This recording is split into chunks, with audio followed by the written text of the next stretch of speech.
So today we're going to be discussing the article, The Reemergence of the KKK. So the KKK is a pretty popular group. They don't have the best morals or ideals for their group, but we're going to talk about more of what they are and what they look like during the 1920s. The KKK stands for the Ku Klux Klan. They first arose in the South during the Reconstruction era after the Civil War, but they experienced a resurgence in the period immediately following the end of the First World War. They are a viciously racist organization. They sought out violence and acts of terror in order to make sure there was a strict racial hierarchy. So they wanted to let everybody know that white people were better than everybody else. That was their goal.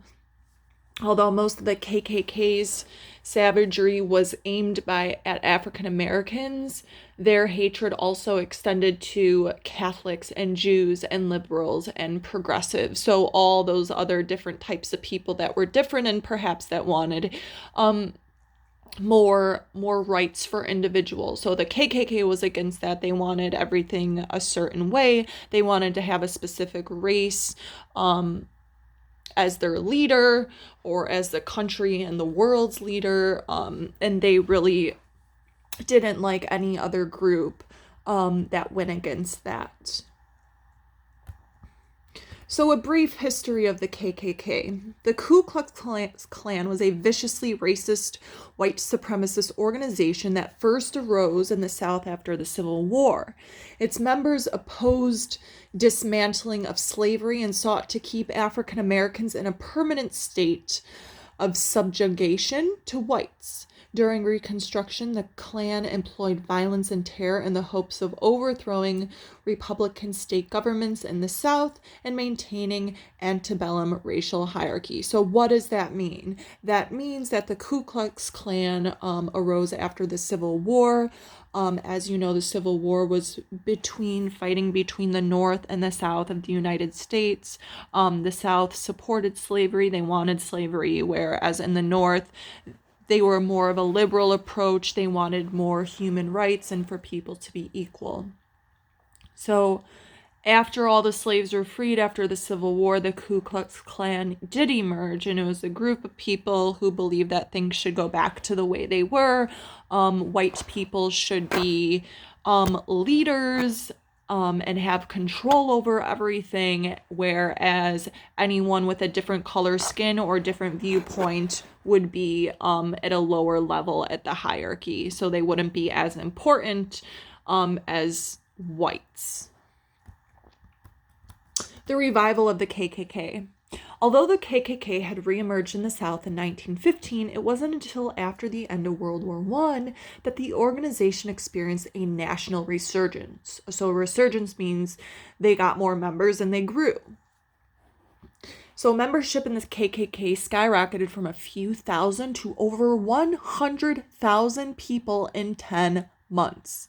Chapters of the KKK sprang up all over the country, and by the 1920s, it had become a truly national organization with a formidable presence not just in the South, but in New England, the Midwest, and all across the northern United States. So their group wasn't just isolated to the South anymore. They had group members all over the United States. So you could see them in the South and in the North. The members of the Ku Klux Klan were mostly white Protestant middle-class men, and they framed their crusade in moral and religious terms. So what they did is they based all their morals and their objectives and their views on religion. They saw themselves as vigilantes restoring justice. They used intimidation and threats of violence and actual violence to prevent these groups of people, such as African Americans, immigrants, Catholic, Jews, liberals, from attaining money, attaining any social status, and gaining any political power. So they didn't want any minority groups getting any power in any realm. They didn't want those people to get money. They didn't want those people to be well known or have good social status. And they definitely didn't want any of those groups or people from those groups in politics running the country. KKK members wore elaborate costumes with distinct white hoods to mask their identities and held nocturnal rallies or rallies at nighttime to plot acts of terror and foment hatred against people deemed not truly American. Basically, anyone else who is not white and not Protestant. The activities of the Klansmen range from issuing threats to burning crosses to outright violence and atrocities such as tarring and feathering, beating, lynching, and assassination. So some of these things that this group did were absolutely horrendous to get their views across to other people. They engaged a lot in horrific violent acts towards these minority groups to show and to prove to the country that they were better than everyone. The revival of the KKK in the early 20th century reflected a society struggling with the effects of industrialization. So industrialization is like building of a big city, and urbanization and immigration. So urbanization, people living in small communities. If you think of like an urban life, those cities, and immigration, people coming into the United States. Klan chapters in major urban areas expanded as many white Americans became bitter and resentful about immigration from Asia and Eastern Europe. Klansmen complained that these immigrants were taking jobs away from whites and diluting the imagined racial purity of American society. Given that the country had been populated by immigrants from the beginning, such ideas of racial purity were complete myths. So what the Klan did is, after World War I and our country is growing and there's more cities and you have more immigrants coming in, these Klan members would target these groups, specifically Asian and Eastern Europeans and African Americans, and say these people are bad, they're ruining our country, they're ruining our racial purity of our country, they're taking away our jobs, everybody else needs to hate them too. They do not belong here, we do not want them here. So they would do that too. They would hold these rallies and kind of entice people into their group by giving hate speeches about these targeted groups. Propaganda and protest. So propaganda is it's like an ad. So showing their goals. So propaganda would be like a billboard or a commercial. D.W. Griffith's film Birth of a Nation, released in 1915, was a sympathetic portrayal of the Klan and was hugely popular with American audiences. President Woodrow Wilson even arranged for a private screening of the film at the White House. The film reflected and boosted the popularity of the Ku Klux Klan. So this movie, or this film, Birth of a Nation, about the Ku Klux Klan, it was a sympathetic portrayal. So what does that mean? That means that the approach they took in filming this was to show the Klan as a kind group of individuals who was doing right for the country, that they were not doing wrong. Okay?